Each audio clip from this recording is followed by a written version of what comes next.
I think that's a Groovesville. Huh? Looks like a Groovesville record to me. It is. Everybody thought it was Marvin Gaye when it first came out. That was his only #1 record. That was #1. Number one where? Across, no, that was #1 R&B in the whole cross country. It were #1 in Nashville, Tennessee, I can tell you that. Yes, it was. Not my part there.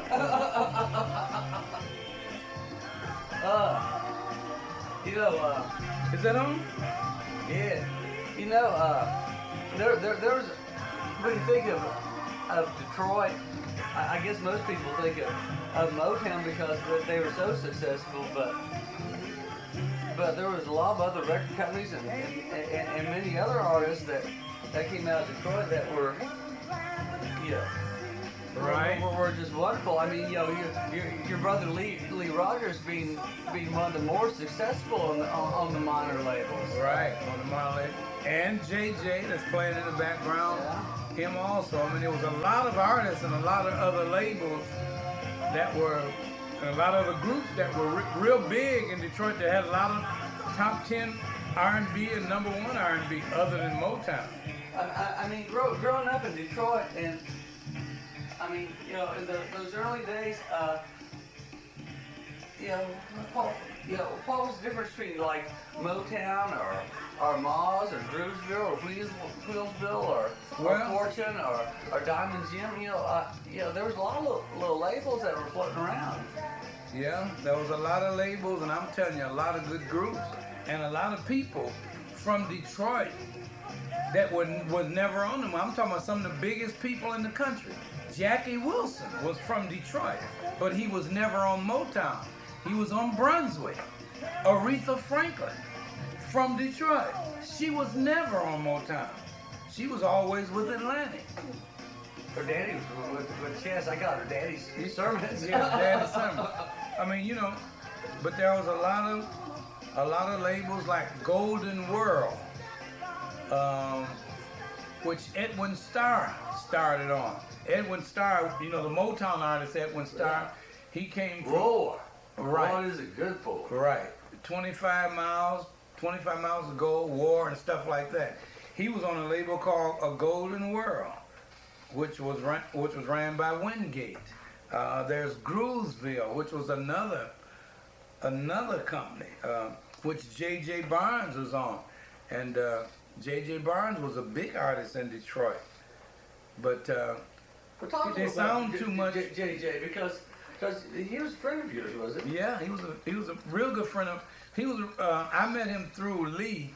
Him and Lee were pretty good friends. They kicked around together and they sang on a lot of the what we call the off-brand labels. They were big, in Detroit until Motown came. And J.J. Barnes was one of the guys who was a really good artist and could write music, but he sounded so much like Marvin Gaye that he never came to Motown, which was the case for Lee.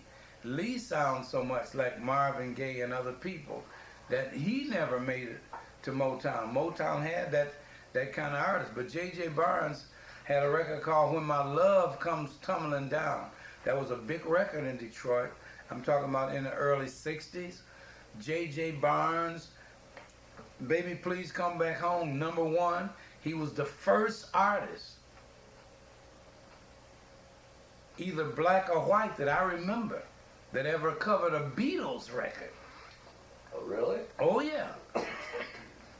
J.J. Barnes had out, in the early 60s, had out a record called Day Tripper. That the Beatles recorded, and I'm sure that he was the first black artist to do that, and it was one of the top 10 records in Detroit. He had a record called Day Tripper, and I'm sure you remember that by the Beatles. Oh, yeah. And, he and his sister Althea Barnes were prominent in Detroit, and everybody in Detroit knew those names. And Edwin Starr, before he was a solo artist, he was with a group called the Holidays. Really? Oh yeah, he was the lead singer for a group called the Holidays, and they had a record called "I'll Love You Forever." And I thought I saw it in your stack. I saw it somewhere. He was with a group called the Holidays, and for some reason, just when they got ready to release "I'll Love You Forever," another company released a record on that one star called Agent 00 Soul. That was Rick Tick record. Right? Rick Tick released Agent 00 Soul at the same time that they released I'll Love You Forever. And Agent 00 Soul outsold the other record. So JJ just stayed as a, Edwin just stayed as a solo artist. You know, and so they just put another guy to fill in for him on that one hit that they had, the Holidays. Called I Love You. It was a hit record, but it didn't touch Agent 00 Soul. And there was other guys around Detroit, like Silky Hargrave, who had records out. That was Dee Edwards. Mm-hmm. She was on the D-Town label, on the Mars label that was ran by Mike Hanks, Mm-hmm. which Lee was on. Lee Rogers was their first big artist with a record called Troubles, and then I Want You to Have Everything that went to number one R&B. That was in D-Town. Yeah. Yeah, I Want You to Have Everything was D-Town. And there was Jimmy Soul Clark. Who else? A group called the Peps. I saw a picture of them on the internet just a moment ago. Oh, you did? Yeah, I'll show them to you in a minute. Yeah, do that. The Peps, which was a great group around Detroit. I mean, it was 3 lead singers, Mm-hmm. and all of them they sang. That was Ronnie White, Tommy Storm, and Joe Harris. Them boys were bad. And Joe Harris is the guy who's the lead singer for a group called The Undisputed Truth at Motown. Yeah. Once he left the Peps. But around Detroit, there were so many. There was a boy named Popcorn Riley. It was Popcorn and the Mohawks. His name was Richard Riley, but we called him Popcorn. Popcorn. He had a lot of records. There was a guy named Cornell Blakely. I'm talking about guys that I remember who had hit records. Mm-hmm. There was Andre Williams. Oh man, how can I forget Andre? He was with Miss Brown, Jack Brown and Devore Brown. They ran a company in Detroit called Fortune Records over on 3rd. You recorded for Fortune. Yes, I did. I recorded one for Fortune. And Fortune, matter of fact, Fortune was we considered one of the biggest companies in the early 50s. It was one of the what we considered. They had a group called Nolan Strong and the Diablos. Yeah. And they were with Fortune Records in the 50s. And Andre Williams, who had a big record called Bacon Fat. Oh yeah. In the 50s. He was with Fortune. Had rib tips too, didn't he? Right. I got rib tips. Yeah. Okay. And Nolan Strong and the Diablos had the original recording of The Wind, which later on, in later years, a group out of called the Jesters recorded it and took it to number one in New York all over again. Yeah. But it was a lot of other labels around Detroit. Even Otis Williams and The Distance. They were managed by a young lady named Mae Matthews, who also herself was a great blues singer. She was the Millie Jackson of the 50s and 60s, and the Betty Wright of the 50s and 60s. Millie Jackson could get down dirty. Yeah, well, that's what I'm saying. She was the Millie Jackson of the 50s. and she managed Otis Williams and the Distance Before before Otis came with the Temptations. And she had a label, and they had which I consider a hit record called Always and Come On her label. It was a good record. What were some of the? I mean, there's all these labels that seem to have some connection to each other. You talk about Moz, and then you talk about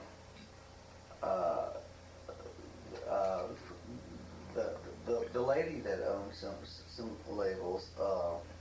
Well, that was a record company called Anna Records, which Well, that's good.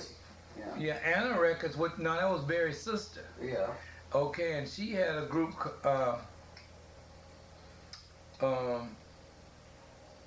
that consisted of who? Melvin Franklin, Robert Bateman, who else? Freddie Gorman.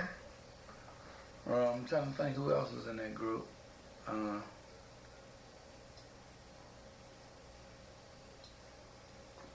There's a couple other guys I know. They had a record out called Need It, and that was real good. And they had one called Need It for Lovers Only.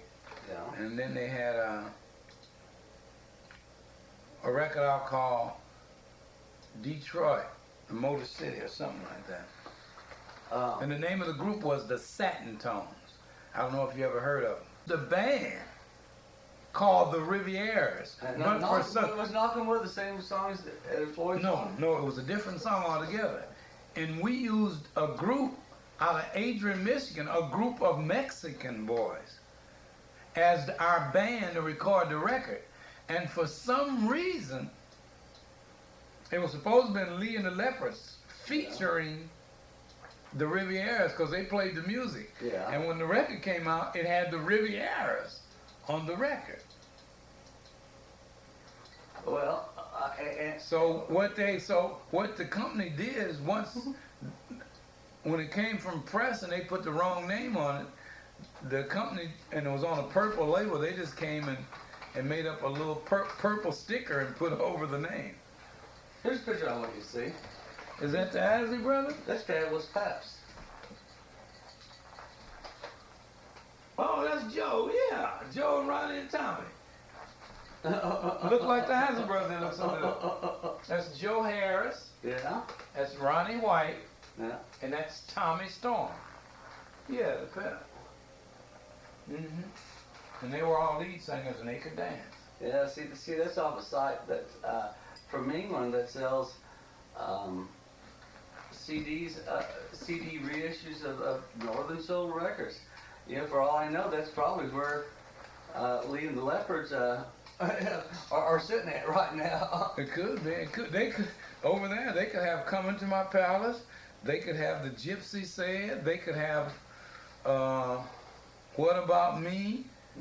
But you still can't remember the label that the Gypsy Said came out on.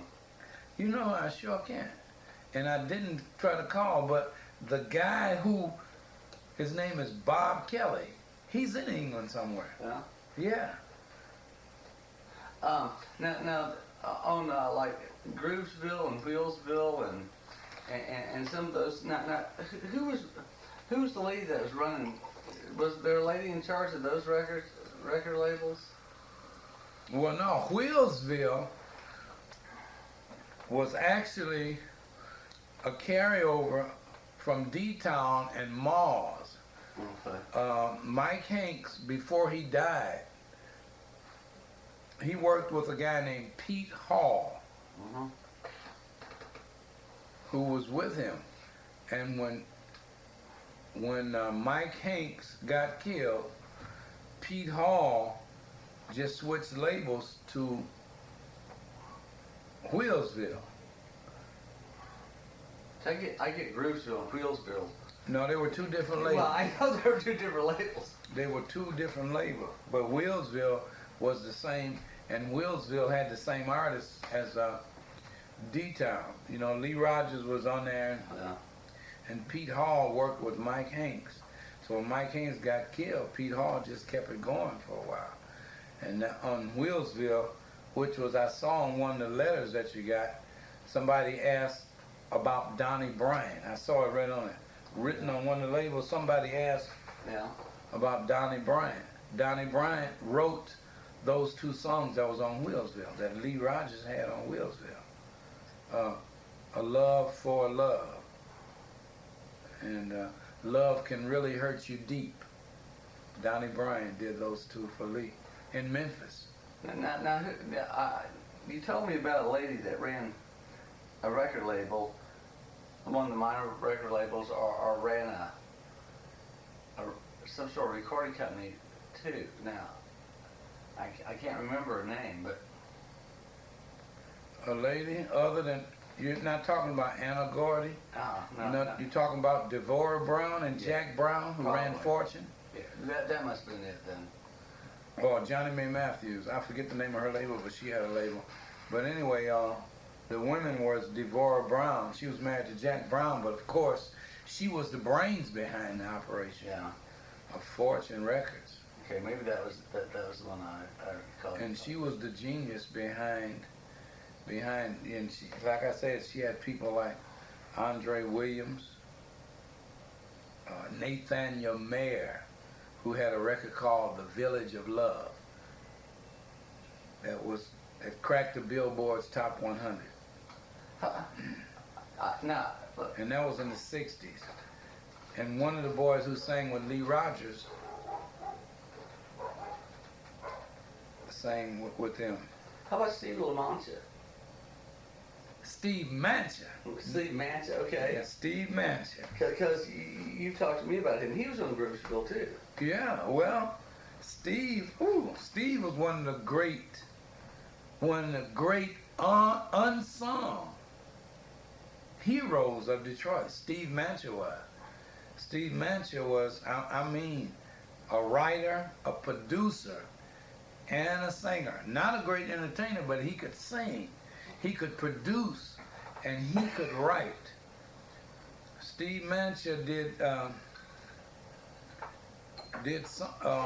great song called "Don't Make Me a Storyteller," and I Don't Want to Lose You. And then he did "I Don't Want to Lose You," which Johnny Taylor later did. But Steve Mansha also, you remember a record label called Invictus? Yeah. That you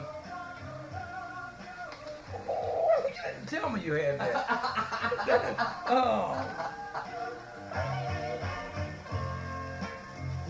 I said I love you, ooh, this song I did. You got "Don't Make Me a Storyteller" too? No, that's no Steve Mansha I got. Yeah, Steve was one of the great ones in Detroit. Oh man, that brings back memories. You're talking about tall, good, nice looking. When you talk about Steve Mansha, you're talking about 6'1", kind of a light brown skinned brother that was a good looking guy. Yeah. And he was a friend to David Ruffin, the lead singer for The Temptations. Right. Steve Mansha, Melvin Davis, and David Ruffin were like running buddies, you know, when they were coming up, and they got their sounds from Melvin Davis. Now he also was the lead singer on a couple of records, a group called 100 Proof Aged and Sold. You ever heard that? You ever heard of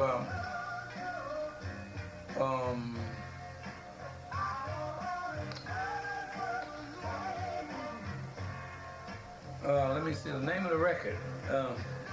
It was a big hit too.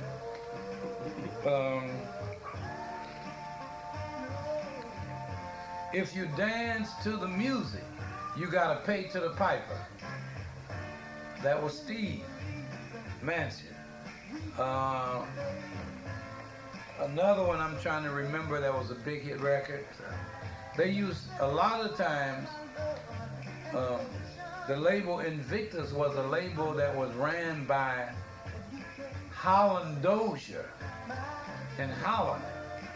After they left Berry Gordy, Yeah. they had their own label. And they were just turning out a lot of hit records under different names. But they used the same lead singer on a lot of the material. No matter what Which name? was Steve Mansha. Really? Oh yeah, and I'm trying to think of the other name of the group, if it would come to me, and the record, and they had a lot of big hit records. Too Many Cooks, Spoil the Soup, and that was one of the records. And Don't Scratch Where It Don't Itch, or something like that. And they sold a lot of records. They were real big around Detroit and on the East Coast. There were other minor artists for Motown even that were very good. I mean, Oh, man, yeah. Obviously, you were a one-hit group for Motown and went on and did some other stuff. But there's people that like Marv Johnson that a lot of folks don't know about. Oh yeah, Marv Johnson. Well, Marv Johnson predates. Marv Johnson was a Berry Gordy artist, but he was never considered a Motown artist because Berry Gordy managed him and had control of him a little before Motown came into existence. When Berry Gordy had him, Berry Gordy released all of his records to a company called United Artists. Yeah. United Artists, and he had a string of hits like Move to Mountains, I Love the Way You Love, Merry Go Round, which was a big hit record for him. Marv Johnson was, he was a major artist. I mean, in the country, he had a lot of hit records in 1959 and 1960. He had a lot of hit records, but there was a lot of other groups. There was a white girl that sang for. Oh man, yeah, I told you about her, didn't I? Oh yeah, she was what you call old faithful, old standby. You could use her anytime and anytime you needed somebody to fill in on something. Her name was Chris Clark. You're talking about somebody who could sing. Her name was Chris Clark. She was very creative. So Berry really didn't have her do a lot of singing. She was, believe me, probably one of the best singers he had, but her creativity added more to Berry than her singing did, because he had a lot of singers. Right. You know, but this white girl came in and just had too much soul, and then had a lot, and I mean, when I say too much soul, if you were in a tight and somebody canceled a gig or something like that, you could send Chris Clark in to fill in. And you wouldn't get no short show. She'd put on a show better than the artist that you had booked. Chris Clark was that kind of person. I remember years ago, there's a big club in Detroit called the 20 Grand, which is one of the biggest clubs in Detroit in the early 60s. Clubs that all the top black entertainers in the country, when they came to Detroit, everybody played the 20 Grand. That was the big club in Detroit. And that was a #1 record called by a guy named, oh boy, let me think.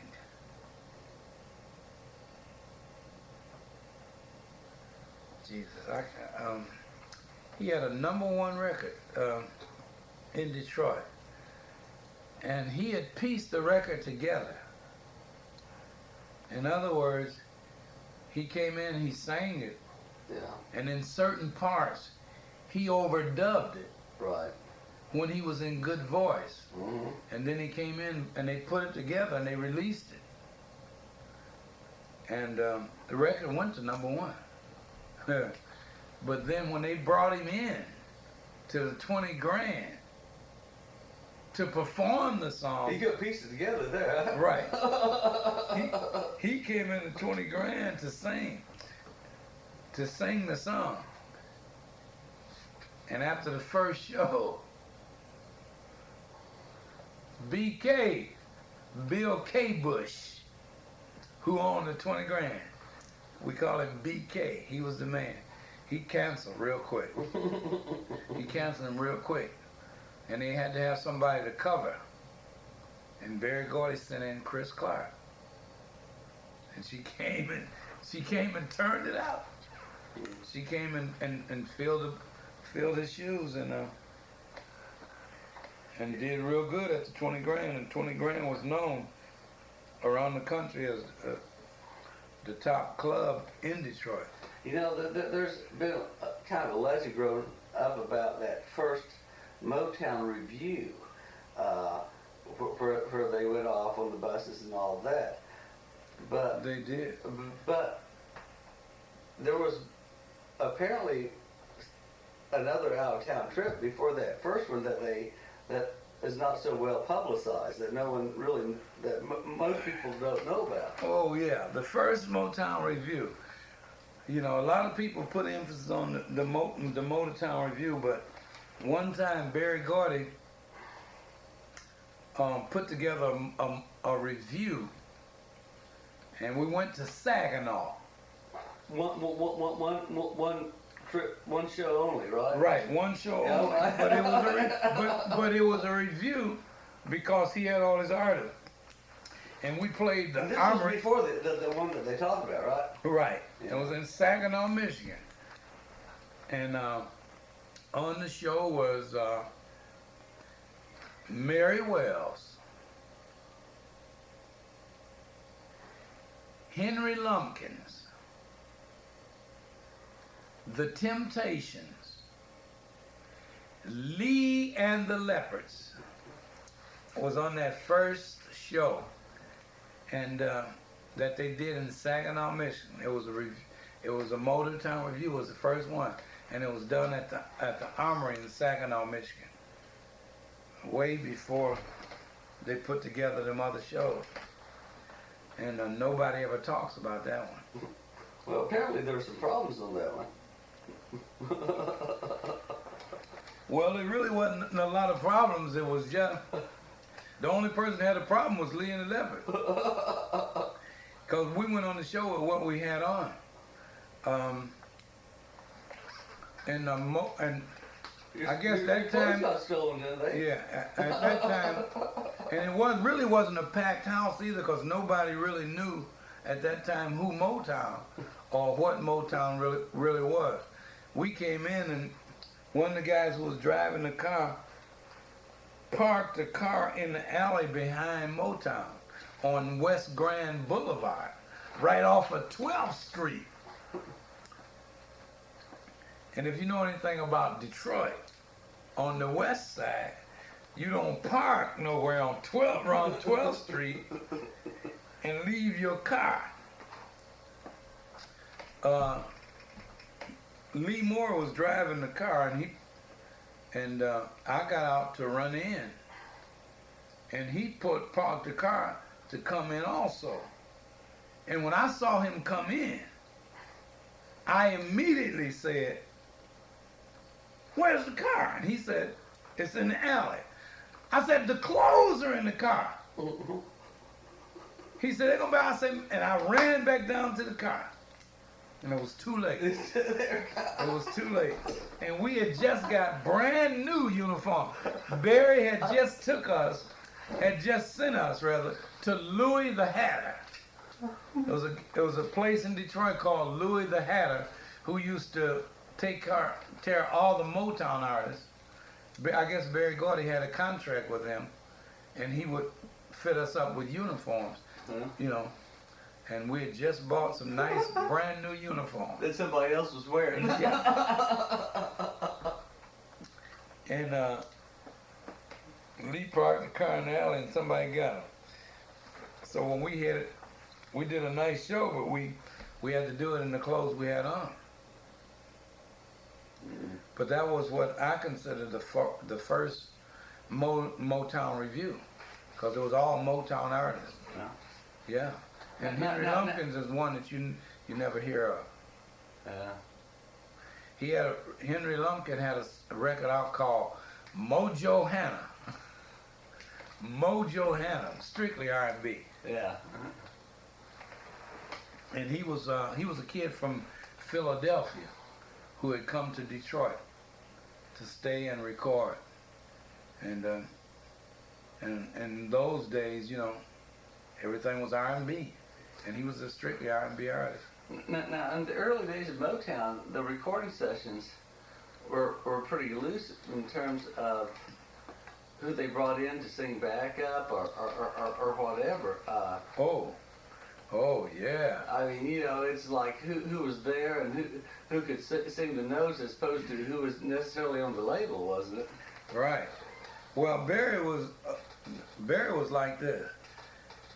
If he had an idea and the musicians were there, he would record, he would go in and cut the track right then and there and use whoever was there, no matter whose name was. Well, if he wrote a song for, say, the Marvelettes, and only one Marvelette was there, he'd sing the song and put 3 other girls in the background. Wasn't necessarily all the girls in the background sometimes either, was it? Oh no, a lot of times it was Eddie Kendricks and me. You were a Marvelette? I mean, a lot of times when you record this stuff, you use whoever was there. I was You were a Marvelette at one time then. In the studio. No, I did some things with Mary Wells. I did some background for Marvin Gaye. But I never was a Marvelette. But I know a lot of girls who were. Barry had a group called the Andantes. That was whoever you wanted them to be. And nobody could sing harmony like those girls, like Jackie and Marlene. Nobody could sing harmony like them. And them girls, could sing. And Berry Gordy had them. Martha and the Vandellas. You know, they were background on a lot of records. You know, before they were Martha and the Vandellas. Right, just right. They were there. Right. The time came to cut roll right. tape. Well, Martha was always there, cause she did correspondence. She worked like in Mickey's office, like when we had come into my palace. Mm-hmm. She used to send out correspondence. You know, he would send stuff out to labels and companies to let them know Lee and the Lepers had a new record. And Martha was the person who would send that stuff out. But whenever they called her up to sing, she dropped everything and went to the studio. And all that was in the same building. And whenever you wrote a song, it was somebody and they wasn't there, Martha was there to cut it herself. So, you know, Martha recorded a lot of things that was meant for other people. Yeah. You know? So, and she also turned down a lot of things that was meant for her. But Martha was always around the studio.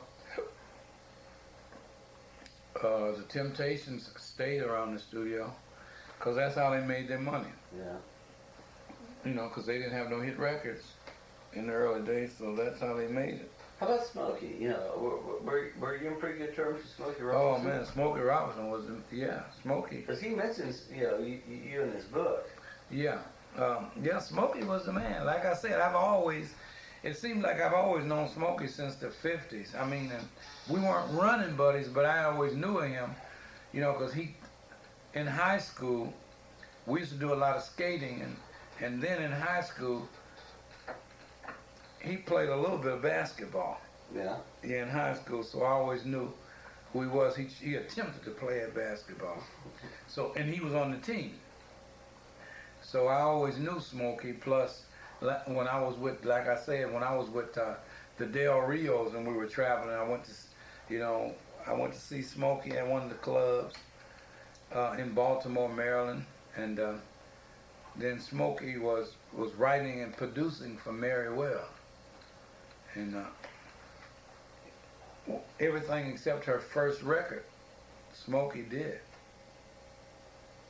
And he always managed to come up with a hit on Mary Wells. And so you always hung around the studio hoping that somebody was recording so you could make that money on the recording session. Yeah.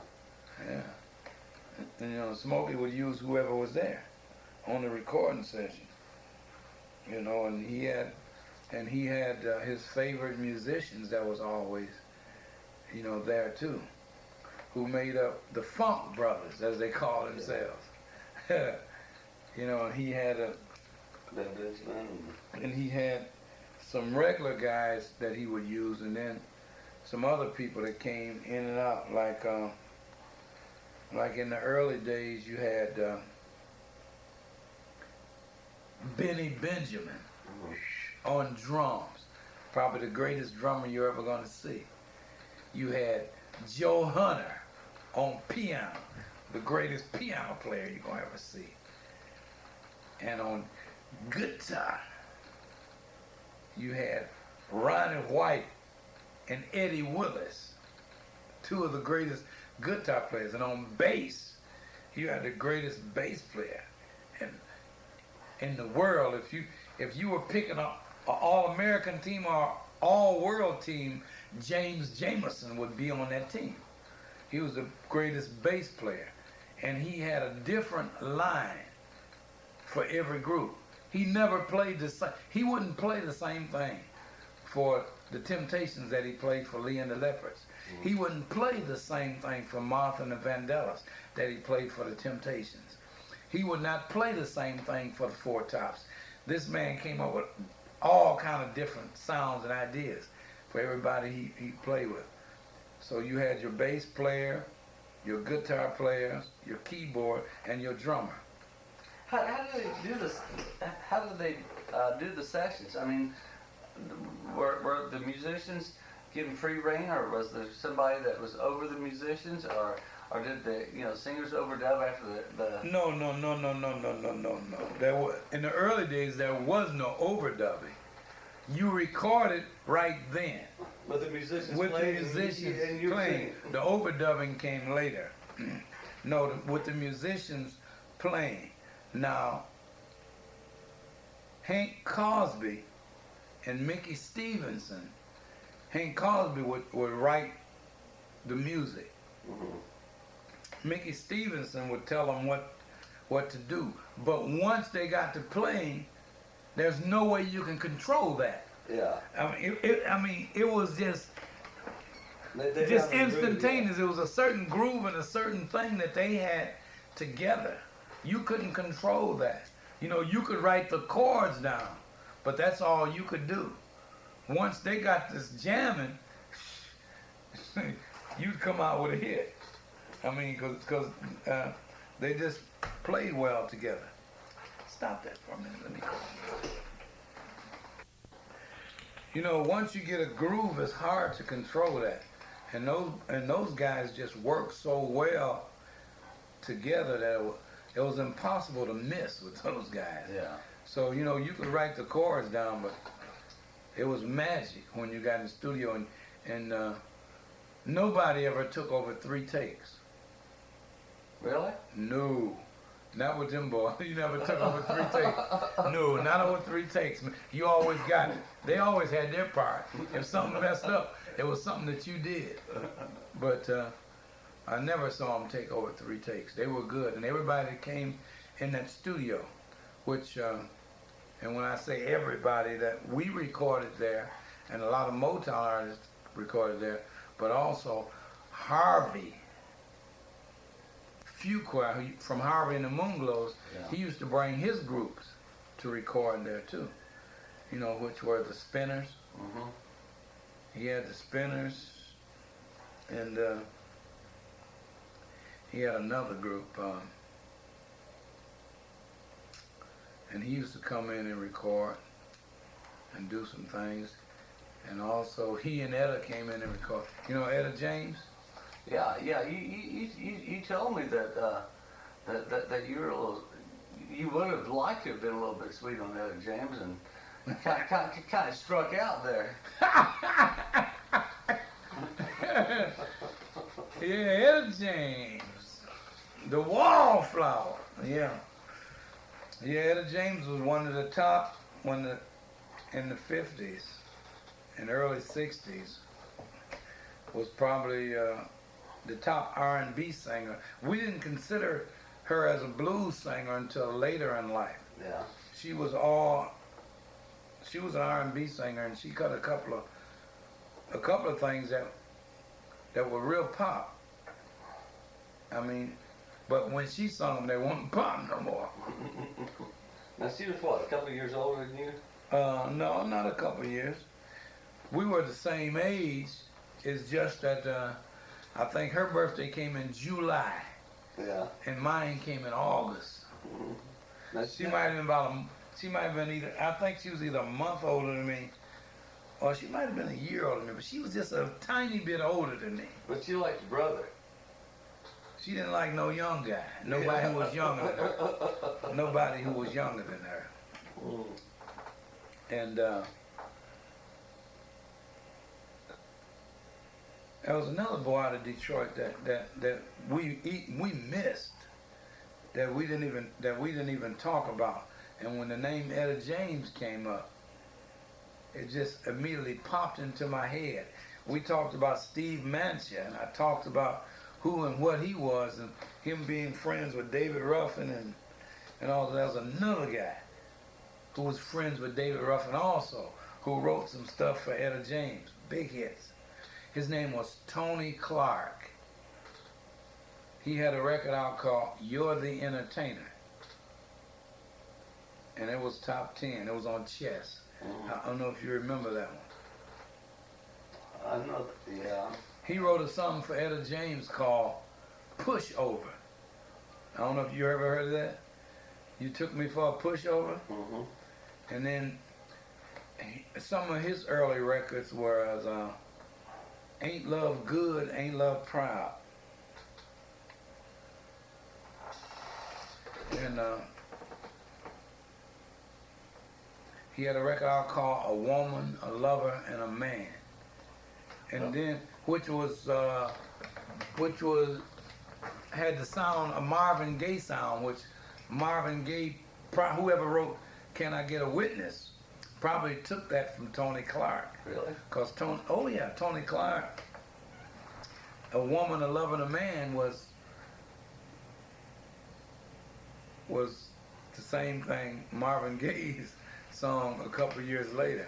We'll talk a little bit more about that in the second side.